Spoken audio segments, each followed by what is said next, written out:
In the US, the expected body image that the media projects is starting to cause many problems with men and women. Media is far more powerful influence than ever before. The pressure society puts on men and women to meet the perfect body image has positive and negative outcomes. The US has the highest rates of obesity and eating disorders in the world. If a man or woman doesn't meet the requirements of this body image, they are seen as unattractive compared to those that have a perfect body, according to media standards. 80% of women in the US are dissatisfied with their appearance, and more than 10 million are suffering from eating disorders. People with eating disorders often have distorted body images and believe that they are fat and ugly when they aren't. In earlier years, the perfect body image for females was strong, full-figured, like Marilyn Monroe. Starting in the 1900s was when America became obsessed with a thin physique and viewed full-figured women as indulgent and lacking self-control.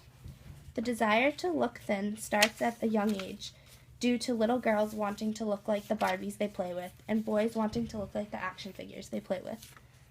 The National Eating Disorders Association states that 42% of first to third grade girls want to lose weight and 81% of 10-year-olds are afraid of being fat.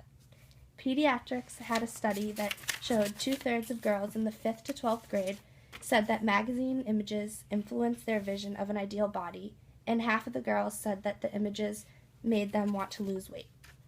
Studies show that young people receive an estimated 5,260 attractiveness messages per year just from TV commercials alone. Teen magazines state that 35% of girls ages 6 to 12 have been on at least one diet, and 50 to 70% of normal weight girls think they are overweight. In 1975, most models weighed 8% less than the average woman, and today they weigh 23% less, and at least 1/4 of present-day icons meet the weight criteria for anorexia. Women are now comparing themselves with images that are unrealistically thin. The more an individual is exposed to media, the more they believe it's reflective on the real world. What they fail to realize is that most pictures published in the media are altered in some way.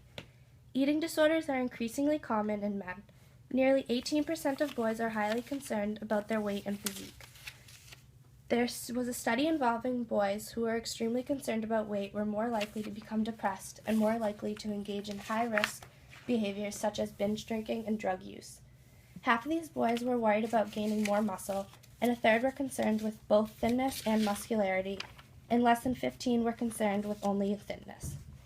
Girls are obsessed with becoming thinner, whereas boys want to gain muscle and be more toned. The changing image of males in the media over the past 2 decades are to blame. Movies and magazines are commonly showing bare-chested men with impossible physiques and six-pack abs. Action figures are the male equivalent to Barbies, displaying unnatural body features. Only 1% or 2% of males actually have that body type. 25% of normal weight males perceive themselves to be underweight.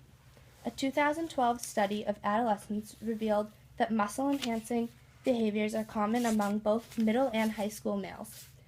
More than a third reported downing protein powders or shakes in effort to boost their muscularity.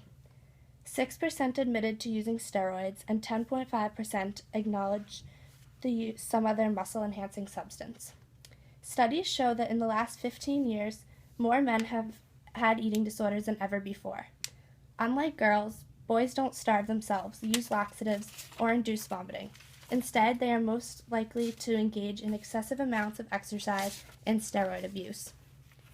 40% of teenage boys use protein powders and 6% use steroids. The way media portrays men and women to the world is an impossible and unhealthy goal to reach. People go to drastic measures to obtain this unnatural look. The media should be promoting to love yourself and your body the way it is, not to hurt yourself and be unhappy with the way you look. Dr. Allison Fields states, "You want people to be concerned enough about their weight to make healthy decisions, but not so concerned that they are willing to do whatever it takes, unhealthy or healthy, to achieve their desired physiques." When will the media realize the way they are portraying men and women is mostly hurting others instead of helping?